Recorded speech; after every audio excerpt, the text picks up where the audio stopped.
तो हम इस धराधाम पर आए हैं। हम जयंती क्यों मनाते हैं पता है आपको? इसलिए मनाते हैं, गुरु महाराज कहते हैं प्रवचन में कि जयंती मनाते हैं इसलिए नहीं कि हमारे गुरु जी गोरे लंबे चौड़े ऐसे वैसे थे।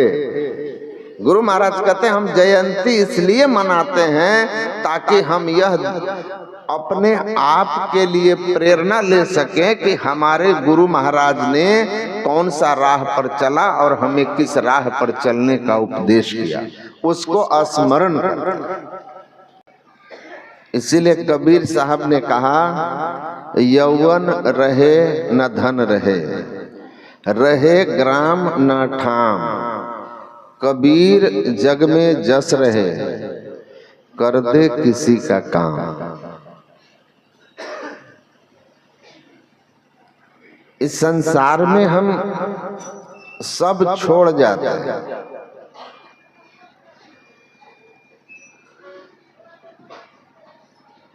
लेकिन अपने कर्मों की जो लकीर है ना, उसकी बड़ी महिमा है।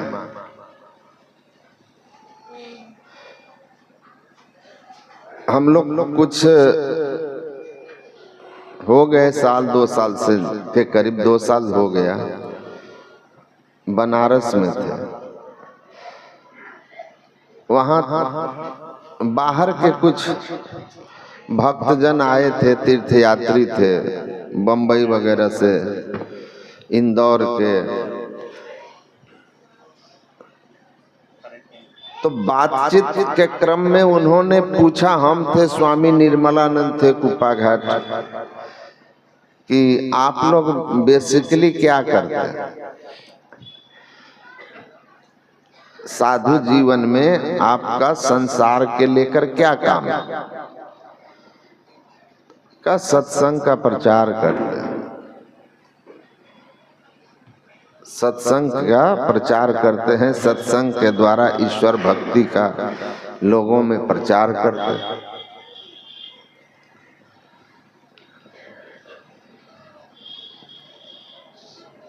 तो उन्होंने पूछा कि इसका क्या जनमानस को फायदा है? तो देखिए, सवाल का जवाब सवाल करने वाले के मानसिक स्तर से देना चाहिए। जो व्यक्ति को ईश्वर में विश्वास ही ना हो, उसको अगर आप कहेंगे कि ईश्वर मिलते हैं तो कहेगा चीज है ही नहीं, उसकी बात ही खत्म कर दीजिए, है ना?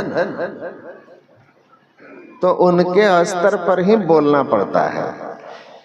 जो कोई पूछा तही कर भाखा, कसकस मैं कसकस भाखू रूप न रेखा। जो कोई पूछा तही कर रेखा, कसकस भाखू रूप न रेखा। तो मैंने उनसे कहा, बस छोटी सी बात, कि इस शहर में जहां आप आए हैं, एक गरीब जुलाहा रहा करते थे, नाम था कबीर दास। जानते हैं आप उनको? तो कहा कि जगत प्रसिद्ध व्यक्ति हैं, उनको कौन नहीं जानता।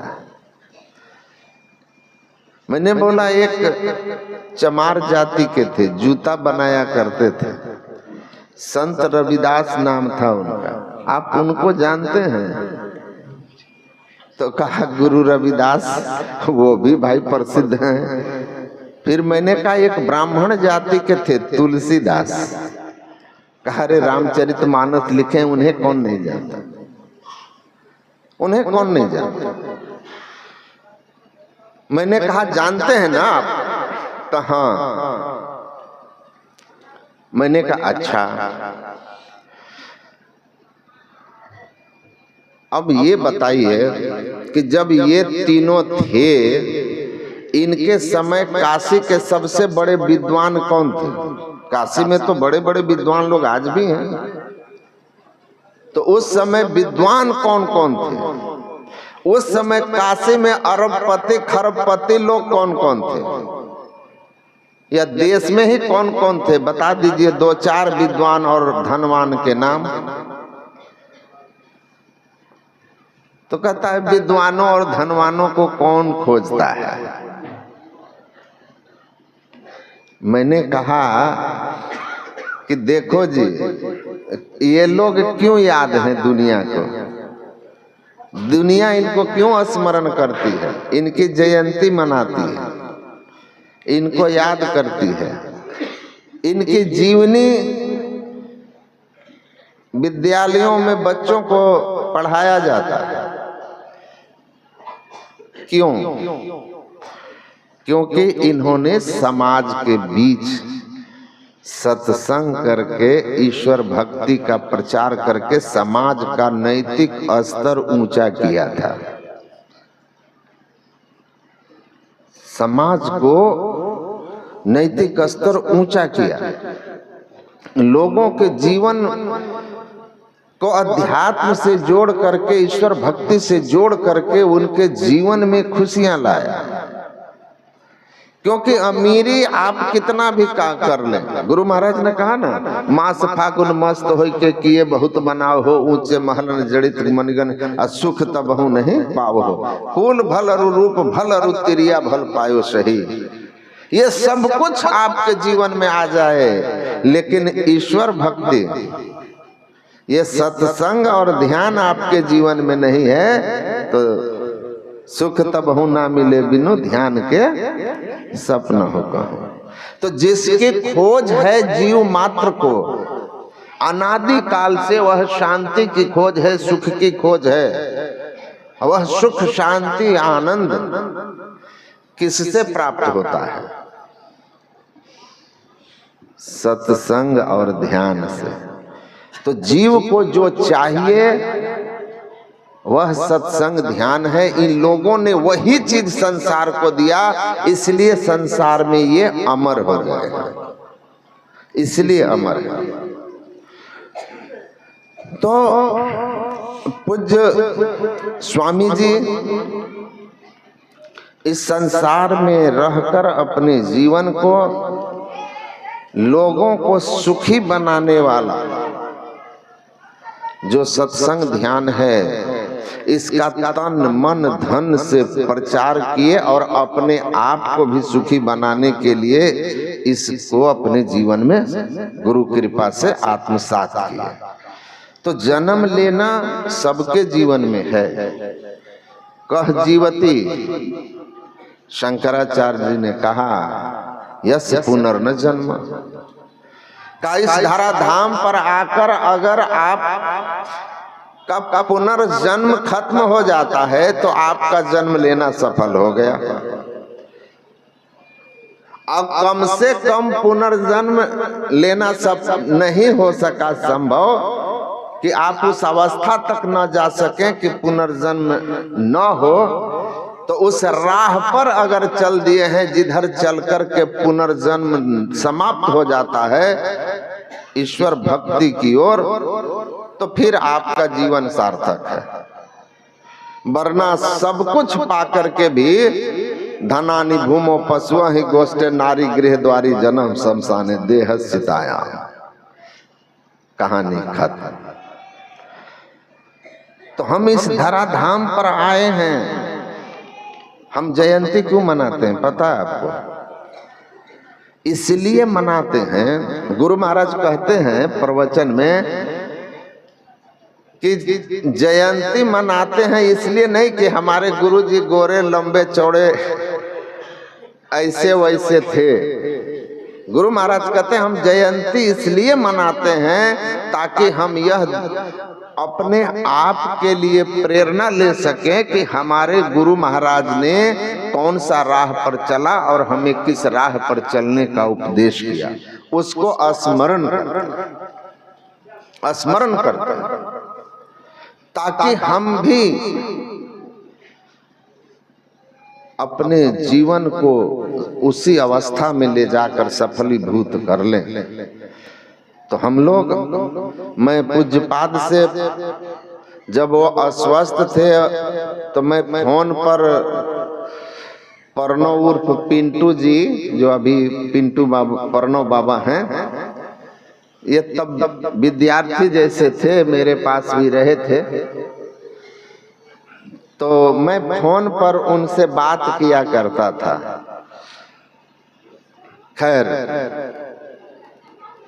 अस्वस्थ थे तो उन्होंने मुझसे कहा भी कि आना जाना तो महाराज सबको लगा ही रहता है। ध्यान शिविर में गुरु महाराज से यही प्रार्थना कीजिएगा कि जब तक इस दुनिया में रहना हो मेरा, उन्हीं के लिए रहना हो। लंबी आयु हो जाए या मैं स्वस्थ हो जाऊं, ऐसा उन्होंने नहीं कहा था। तो गुरु महाराज के लिए ही रहना हो मेरा, ऐसा भाव लेकर के जो इस संसार में रहा हो और अपने जीवन के वो अंतिम अवस्था में चल रहे थे, उस समय उन्होंने कहा था कि ऐसा ही हमारा जीवन जो भी बचा है हो जाए। तो सर्व क्षण गुरु मन जो में ही रहे हो, निश्चय निर्वाण हो, संत सब कहे हो।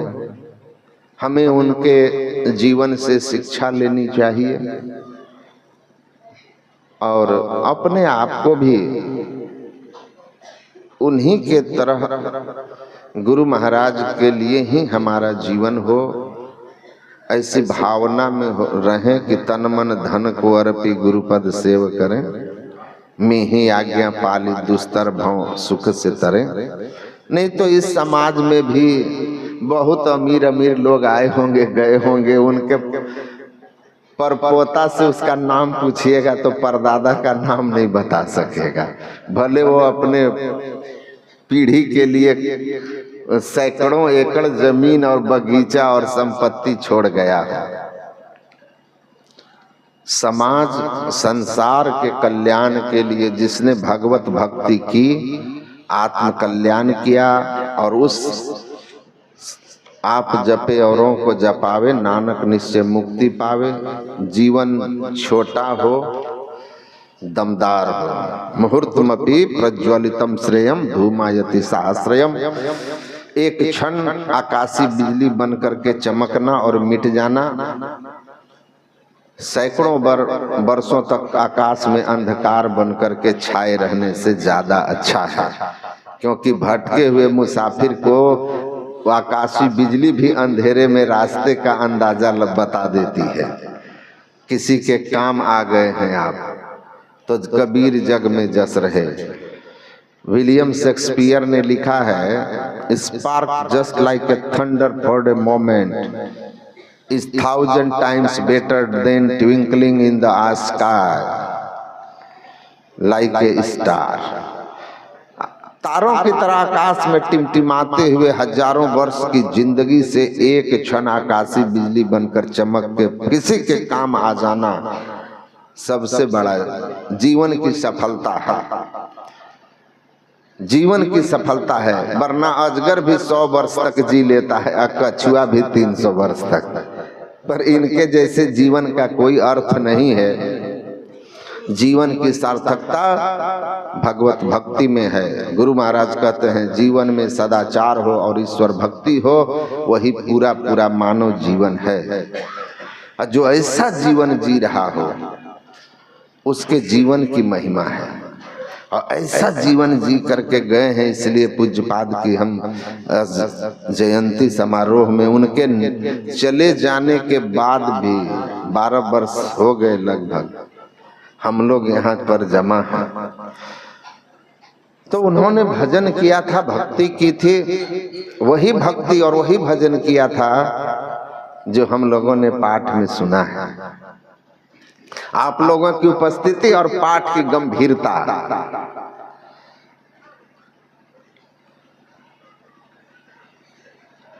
दोनों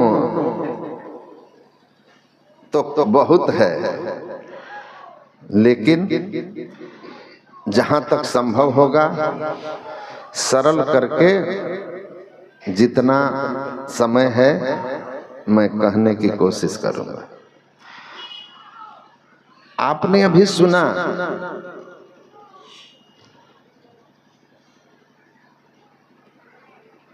कि भगवान शिव ने गरुड़ जी को भेजा है किनके पास? काकभुसुंडी के पास, कि वहां जाइए, आपको सारे शंकाओं का समाधान होगा। क्योंकि भगवान राम जब नागपाश में बंधे हैं तो उनको संदेह होता है कि ये भगवान कैसे हैं। तो शिव जी जो है उनको भेजते हैं, और जहां भेजते हैं तो माता पार्वती जानना चाहती है कि आप काकभुसुंडी से कैसे मिले, कैसे जानते हैं। तो उसी क्रम में यह प्रसंग आया है कि जब तुम सती वाला शरीर अपने पिता दक्ष प्रजापति के यज्ञ में त्याग दी थी, तो तुम्हारे वियोग में मैं यत्र तत्र भटक रहा था।